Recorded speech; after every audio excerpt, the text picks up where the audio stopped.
Le débat est un grand succès d'abord parce qu'ils sont organisés un peu partout, qu'il y a beaucoup de gens qui veulent y participer, parce que les Français aussi trouvent que c'est une excellente idée. Regardez ce sondage Opinionway qui a été réalisé pour le Figaro, LCI et RTL, plus des 2 tiers des Français, 67% pour être précis, trouvent que c'est une bonne chose. C'est un gadget, Alexandre Devecchio, ce grand débat, où ça peut vraiment permettre de sortir de cette crise démocratique quand même dans laquelle on est plongé. Non, je pense qu'on saura si c'est vraiment un succès à terme, si des enseignements concrets sont tirés de ce débat. Donc je pense qu'il est trop tôt pour juger. J'aurais préféré des référendums d'initiative populaire, moi je le dis très clairement, voire une dissolution, mais c'est le choix qui a été fait par le président de la République. Maintenant c'est fait et je crois qu'il serait utile, notamment pour l'opposition, de participer à ces débats, de faire émerger un certain nombre de propositions, d'idées et justement de confronter le président de la République. S'il y a vraiment des propositions fortes qui sortent de ce débat, il va être obligé d'y répondre. Sinon, ça me montrera bien que c'était un enfumage depuis le début. Fargan Aziari, vous parliez des grands principes philosophique. Il y en a un qui est la démocratie représentative. C'est Emmanuel Macron qui a été élu, ce sont les députés qui le soutiennent. Donc, est-ce que c'est vraiment légitime de dire au peuple, allez-y, donnez-nous votre avis, on en fera peut-être des lois? Non, mais vous avez tout à fait raison sur un point, c'est que le besoin même d'organiser ce grand débat est un camouflet pour les institutions. C'est-à-dire que le grand débat national, on est quand même censé l'avoir eu lors de la période électorale qui a abouti donc à l'élection d'Emmanuel Macron. Moi, j'ai appris à l'école que le Parlement, c'était le représentant de la volonté générale, de la volonté nationale. Or, en organisant ce grand débat, finalement, Emmanuel Macron acte le fait que tous les canaux institutionnels classiques sont aujourd'hui délégitimés, que les Français ne s'identifient plus à leur classe politique, aux parlementaires, aux leaders syndicaux, aux corps intermédiaires. Donc, de ce point de vue-là, c'est vrai que l'organisation même de ce grand débat pose problème pour, en tout cas, la réputation des institutions françaises. Maintenant, la question de savoir si ce débat va être un succès, moi je suis très sceptique. Je pense vraiment que rien de politiquement exploitable pourra sortir de ce débat parce qu'on se berce dans cette illusion un peu jacobine qu'il y aurait en France une uniformité des intérêts, des préférences, alors qu'on l'a vu avec les Gilets jaunes, les préoccupations sociales individuelles sont complètement atomisées et qu'un référendum, l'institutionnalisation du référendum ne va pas gommer le fait que la société française reste très éclatée sur un tas de sujets. Pour moi, la seule, si vous voulez, la solution, alors ce n'est pas une solution miracle, mais la solution la plus efficace pour répondre à la diversité, à l'atomisation de la demande politique, serait d'amorcer une véritable décentralisation. Je ne suis pas du tout convaincu qu'un grand débat national permettra de retrouver cette volonté générale qui aujourd'hui n'existe pas, encore une fois, quand on regarde l'état de l'opinion publique sur un tas de questions en particulier. Sur ce plateau, vous aviez mis un gilet jaune en soutien au mouvement. Est-ce que vous le remettriez aujourd'hui? Est-ce que vous vous sentez toujours gilet jaune? Le fond de la revendication demeure légitime. Pour moi, ça ne change pas. Le ras-le-bol fiscal, l'excès de pression fiscale, je pense que c'est un consensus qui est aujourd'hui transpartisan. Maintenant, c'est vrai que j'ai beaucoup plus de mal, si vous voulez, à m'afficher avec, parce que compte tenu des débordements, des dérives et de tout ce qui se passe dans la rue, c'est beaucoup plus difficile aujourd'hui de s'identifier comme étant un partisan du mouvement des Gilets jaunes, même si ce n'était pas un mouvement unifié, homogène, et que voilà. Bon. Mais je partage toujours le fond de la revendication et je pense que l'exaspération est légitime, ça ne change pas. Sur Twitter, on vous a posé la question, le succès du grand débat peut-il être perçu comme une revanche des invisibles, tous ces gens qui s'abstiennent aux élections, tous ces gens qu'on n'entend pas habituellement sur les plateaux de télévision ou dans les studios de radio, et vous êtes 72% à considérer que non. Donc vraiment un regard assez critique. C'est évidemment pas un sondage, puisque ce sont vous, chers internautes, qui donnez votre avis. Reisercar nous dit « Ce n'est pas le débat le problème, c'est ce que Macron va en faire ». Et Babineau ajoute, si c'était un grand débat, Marlène Schiappa n'aura pas besoin d'en faire la promotion chez Cyril Hanouna. Oui, parce que vous savez que la secrétaire d'État à l'égalité homme-femme va organiser un débat avec l'animateur de télévision Cyril Hanouna. Maxime Bailly, qu'est-ce que vous en pensez? C'est bien cette démocratie de la base? Oui, c'est très bien ce grand débat. Moi, je trouve que c'est un rare moment où on peut tous se poser, mettre tout sur la table, s'écouter, Alors, le problème en France, c'est qu'on débat beaucoup, mais moi, je trouve qu'on ne débat pas assez en profondeur. C'est-à-dire qu'on débat souvent dans un espèce de manichéisme binaire, de dire c'est l'élite contre le peuple, les mondialistes contre les nationalistes, les riches contre les pauvres. Et moi, j'aimerais bien que dans ce débat, il y ait un peu plus de nuances, c'est-à-dire qu'on rentre vraiment dans les sujets. Et de ce que je vois, c'est que pour l'instant, c'est un succès. Il y a beaucoup de remontées, les journaux le disent, on voit au niveau local des organisations, vous savez, il y a un kit mis à disposition pour le faire. Donc les gens s'emparent de ce débat, donc ça, il faut le reconnaître. Je vois aussi des sujets qui n'étaient jamais abordés avant, c'est-à-dire par exemple l'impôt sur le revenu, progressivité, proportionnalité. Vous avez vous-même publié une superbe enquête sur les hauts fonctionnaires, le revenu des hauts fonctionnaires. Certains qui gagnent plus que le président de la République et le Premier ministre. Vous voyez, c'est des choses qu'on n'avait pas trop l'habitude d'entendre comme ça. Donc ça met des sujets comme ça sur le devant de la scène qui font du bien. Moi, j'espère juste que ce débat, on pourra discuter de tout. C'est-à-dire que pour qu'un débat soit vrai, soit juste, il faut que la liberté d'expression soit totale. Et j'espère qu'on va pouvoir parler de tous les sujets. Et en tout cas, moi, je vous dis que Génération Libre va prendre toute sa place dans ce débat-là et qu'on va, au cours des prochaines semaines, contribuer aussi à notre manière au débat national. Alors cette contribution, elle est très diverse. Le Figaro Magazine aussi s'est lancé dans l'aventure. Vous l'avez vu avec la bande-annonce juste avant l'émission. Le week-end dernier, on a proposé à nos lecteurs de réagir sur les sujets du grand débat et pas seulement, d'autres qu'on avait rajoutés. Alors, il y a 2 enseignements. Le premier, c'est qu'il y a une vraie envie de donner un point de vue. On est à plus de 500 réponses en quelques jours seulement. Et puis 2 préoccupations qui reviennent en nombre chez nos lecteurs. 1, la nécessité d'une baisse de la fiscalité et celle d'un meilleur contrôle de l'immigration avec beaucoup de mails favorables à l'instauration de quotas. Vous savez que c'était l'une des propositions avancées par le président de la République dans sa lettre aux Français. Ce débat, il est toujours en cours, donc vous pouvez y apporter votre contribution à l'adresse mail suivante, débatfigmag@lefigaro.fr. Jean-Mathieu Pernin, c'est une façon pour les gens qui n'ont jamais la parole de la prendre, ce débat. Alors moi, je trouve que ce débat national, ça fait un peu fantasme de thérapeute quoi, sur grande échelle, parce que là, on a l'impression que ça y est, on dit tout, ça y est, tout va se régler. Voilà. Alors après, c'est vrai que c'est une bonne chose, parce que pendant la campagne présidentielle, moi, je me souviens avoir fait beaucoup de sujets dessus. Souvenez-vous, avant qu'Emmanuel Macron se déclare, il y avait beaucoup de mouvements citoyens qui disaient « nous, on veut un candidat citoyen, on veut discuter davantage, en fait, on veut des respirations démocratiques ». Et ça, c'est un thème qui est revenu souvent contre les élections, que les Français n'auraient pas assez la parole. Alors, est-ce qu'en effet, ça doit s'adopter sur des nouvelles formes comme des référendums d'initiative locale? Le seul problème, c'est qu'on a vu Notre-Dame-des-Landes, ça a été fait, et puis l'État s'est assis dessus. Local, pas national. On est un pays un et indivisible local, c'est problématique.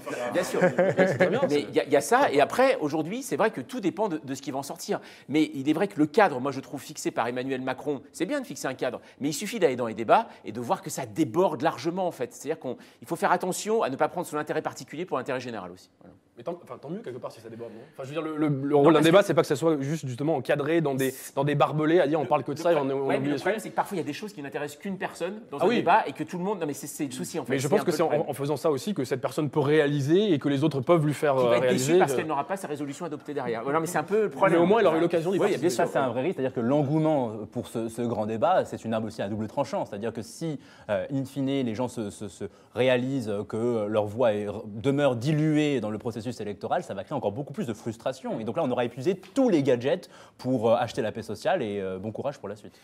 Ce qui est intéressant aussi, dans le débat du Figaro, il y a la question européenne. Je note qu'elle est absente de ce débat-là. Alors bien sûr, il y aura une élection européenne par la suite, mais il me paraît très très difficile de discuter de toutes ces questions sans discuter de l'Europe, puisque effectivement, les décisions qui sont prises en Europe ont une influence très grande sur la politique française. Donc je pense que ça fait partie de l'hypocrisie peut-être de ce débat. J'espère me tromper. Encore une fois, attendons les résultats concrets, mais cette absence est quand même extrêmement préjudiciable. Oui, parce que vous le disiez, ce grand débat intervient juste avant les élections européennes, qui sont en mai prochain. Certains disent même que Emmanuel Macron est entré dans la campagne européenne à travers ce débat et que donc toutes ces interventions devraient être décomptées du temps de parole de la République En Marche. Ça vous paraît légitime? Je ne sais pas, mais c'est vrai que là, on assiste quand même à des... Le problème, c'est que, je ne sais pas si vous avez vu quand même, il y a eu 6 heures le premier débat. Quand même, quand on va diffuser par les chaînes d'information continue, il y a un moment, fallait vraiment supporter de regarder pendant 6 heures ça. Et il y a eu un petit souci, c'est dire ça ne fait pas un programme de télévision, mais ça répond aussi à une certaine revendication des Gilets jaunes par rapport aux journalistes en disant à cause de votre montage, maintenant vous faites des faux sujets, donc nous ce qu'on veut c'est que du direct en permanence. Donc là, à partir de là, c'est plus tellement du journalisme. Non, mais ce qui est intéressant, c'est que le président de la République, ça devait être un débat entre les Français. Là, le président de la République est l'animateur du débat, il structure, il répond. Enfin, c'est quand même un rôle extrêmement curieux qui s'attribue, oui, effectivement, de juger le parti. Ce qui est révélateur, c'est qu'en fait, ces 6 heures-là, il débat avec des maires. C'est-à-dire qu'en fait, il revient au niveau local. Et là, je rejoins Fergal, effectivement, sur ce que tu disais, c'est qu'on a besoin d'une décentralisation. Et finalement, Emmanuel Macron acte la décentralisation en allant mener ce débat auprès des maires, qui sont, eux, les plus proches des préoccupations des Français. Et ça serait bien qu'ils ne fassent pas que aller auprès des maires, mais qu'ils leur redonnent du pouvoir, ils leur rendent du pouvoir. Je vous rappelle que les Gilets jaunes, ils disent « rendez l'argent, rendez le pouvoir ». Et leur rendez le pouvoir, il est très, très important. Donc, c'est peut-être justement en redonnant la confiance et la responsabilité au niveau local qu'on peut retrouver peut-être un moyen de vivre ensemble et d'arriver à des conclusions communes. Le fait qu'il aille voir les maires, à mon avis, est révélateur du fait qu'il a lui-même conscience que les maires, c'est l'une des rares catégories qui sont les rescapés en fait, du discrédit des institutions. C'est-à-dire que lorsque vous regardez les sondages d'opinion, c'est l'une des rares figures politiques encore respectées dans le pays. Tout à fait. Donc, d'où le fait de marteler que voilà, peut-être qu'une sortie de crise nécessite de redonner du pouvoir à ces gens-là. Cela dit, sans vouloir doucher votre enthousiasme pour les maires, ce sont aussi ceux qui demandent beaucoup plus de moyens toujours, qui se plaignent de la baisse des dotations. Donc pour la baisse de la dépense publique, c'est assez moyen. Ce sont aussi des gens qui vont chercher des subventions, les maires. Qui justement n'ont pas les moyens de le jacobinisme français en quelque sorte. C'est pour ça qu'il mendie aussi de l'argent à l'État. Il n'y a aucune autonomie fiscale en France. Je veux dire, les maires sont obligés d'aller demander à Paris, ils ne peuvent pas le lever. Enfin, c'est très très limité les impôts sur lesquels ils ont un vrai pouvoir, un vrai levier. Ils doivent aller constamment demander. Un peu quand même, il y a les impôts locaux, la taxe foncière, une partie des. Mais tout ça, ça représente une minorité de de toutes les dépenses locales. Et en fait, pour leurs dépenses, pour leurs frais de fonctionnement, ils doivent aller demander en permanence. Et ça instaure un espèce de rapport infantilisant entre Paris et le reste de la France, et qu'il faudrait, je pense, revoir, mais là au niveau institutionnel, au niveau de l'organisation de l'État. Après, là où il faut faire attention, c'est la différence aussi du nombre de débats qu'il peut y avoir dans les grandes villes et dans les petites villes. C'est ça qui est intéressant, c'est que là, on voit que les débats s'organisent surtout dans les petites villes ou dans les villages ou en campagne. Paris, Lyon, Marseille, c'est pas là où il y a le plus de débats. Et il y a un moment, est-ce qu'il n'y a pas une fracture qui va se couper entre les villes les plus peuplées et le reste de la France aussi? C'est là où on voit, à Paris, ce sont des débats organisés par les députés En Marche, souvent, et c'est là où il faut faire attention aussi par rapport à ça. Oui, mais en même temps, c'est logique, puisque ce mouvement a révélé un clivage entre deux France. Après, on peut exclure des villes où il y a 1 million de personnes, 2 millions, 3, enfin voilà. Oui, mais en même temps, c'est celles qui vont bien, qui se sont pas tellement. Marseille, ça va bien. Oui, Marseille, c'est différent. Oui. Mais moi, je suis beaucoup plus sceptique sur la décentralisation. Je pense qu'on est un pays extrêmement fracturé, que donner une autonomie fiscale aux maires, c'est quand même à double tranchant. Ça peut creuser encore les inégalités, justement, entre les grosses villes riches et les pauvres, entre des villes totalement communautarisées. Je n'ose imaginer qu'on donne plus, effectivement, d'autonomie à certaines communes de Seine-Saint-Denis que j'ai bien connues. Donc moi, je suis plutôt pour, et je pense qu'il y avait de ça aussi dans le mouvement des Gilets jaunes, pour un retour de l'État régalien partout sur le pays. Il y avait aussi une demande de services publics, une demande de considération de l'État, de régalien. Comment ? Plus personne ne s'identifie à l'État. On parle de demande de l'État régalien, mais on vandalise des préfectures. Les gens ne s'identifient plus du tout. Parce que l'État, justement, est inefficace. Mais je pense qu'on paye suffisamment d'impôts. Je pense qu'on paye. Il y a un État bureaucratique qui est détesté, qui effectivement met en place les 80 km/h, qui s'occupe. Maintenant, j'ai vu qu'il y avait un comité pour vérifier les blagues dans les sketchs, qui ne soient pas trop sexy. Ça, effectivement, c'est une dérive totale de l'État bureaucratique. Après, il y a des missions que l'État doit assurer. Je pense qu'on aura besoin de l'État si on veut recréer un tissu d'emploi dans certains territoires. Il y a une véritable politique d'aménagement du territoire à mettre en place. Donc voilà, je me méfie de cette illusion de la délocalisation. Par ailleurs, ça fait des années qu'on fait de plus en plus de délocalisation. Je n'ai pas l'impression que de délocalisation, lapsus, de décentralisation aussi. Et je n'ai pas l'impression que ça va mieux. Si, depuis les années 80, il y a de nouvelles lois de décentralisation quasiment à chaque législature.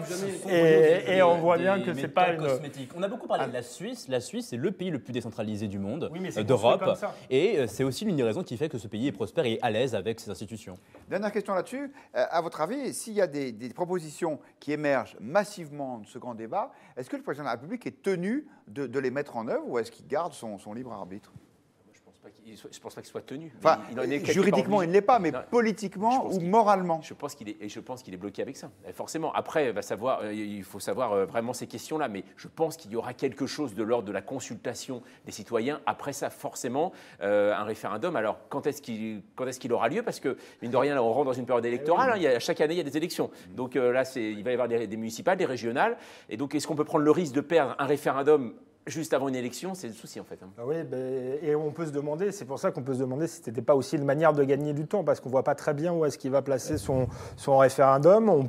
Il pourra considérer après les européennes que d'une certaine manière, les européennes ont réglé la question politique. Après, il y a une solution moi, qui me paraîtrait pas intelligente, c'est de mettre un référendum en même temps, ou plusieurs référendums d'ailleurs, ce qui se fait aux États-Unis ou dans d'autres pays, en même temps que les élections européennes et en même temps que les élections intermédiaires. Sur la campagne européenne, là, on pourrait carrément faire une croix dessus tout de suite et estimer que voilà, c'est fini, merci, au revoir. Non, pas si vous faites un référendum qui n'est pas binaire avec un pour, un contre, mais que vous posez plusieurs questions. Le débat, que ce soit par un QCM ou un choix binaire, le débat restera du coup très national français, alors qu'on a un rare moment là aussi de débattre sur l'Europe et d'avancer ça. Donc j'espère qu'on ne s'achemine pas vers cette solution-là. Oui, même si on peut penser que de toute façon, cette campagne européenne sera peut-être une forme de référendum pour ou contre la politique d'Emmanuel Macron. On change complètement de sujet. Lundi dernier, c'était le 21 janvier, d'ailleurs, jour où l'on commémorait la mort de Louis XVI, l'un des